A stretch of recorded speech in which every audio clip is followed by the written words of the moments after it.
তো ফেসবুকে স্ক্রল করার সময় এরকম কিছু ইমেজ দেখতেছিলাম। অ্যান্ড এরকম একটা ইমেজ কিভাবে তৈরি করে এটা আজকে ফুল প্রসেসটা আজকে দেখাবো। তো যদিও আমাদের বাংলাদেশে হচ্ছে একজন হচ্ছে সুদর্শন পুরুষ রয়েছে, যার নাম হচ্ছে অ্যাডলফ খান। তো উনার ইমেজটা আজকে ইউজ করব এক্সপেরিমেন্টটা করার জন্য।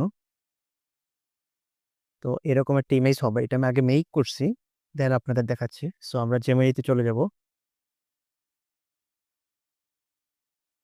জেমিনিতে চলে যাওয়ার পরে আমি প্রম্পটটা হতেছে আপনাদেরকে আমি দিয়ে দিব। এই প্রম্পটটা হইতেছে ডেসক্রিপশন বক্সে পেয়ে যাবেন। তো জাস্ট সিম্পলি এটা কপি পেস্ট করে সাবমিট দিয়ে দিবেন। কিছুক্ষণের মাঝে ইমেজটা মেক হয়ে যাবে।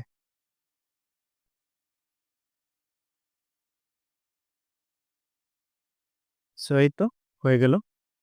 এই ইমেজটাই হওয়ার কথা ছিল। তো এভাবে আপনারা ইমেজটা তৈরি করতে পারেন শুধুমাত্র জেমিনি ব্যবহার করে, এবং জেমিনি এটা কিন্তু একদম ফ্রি টুল।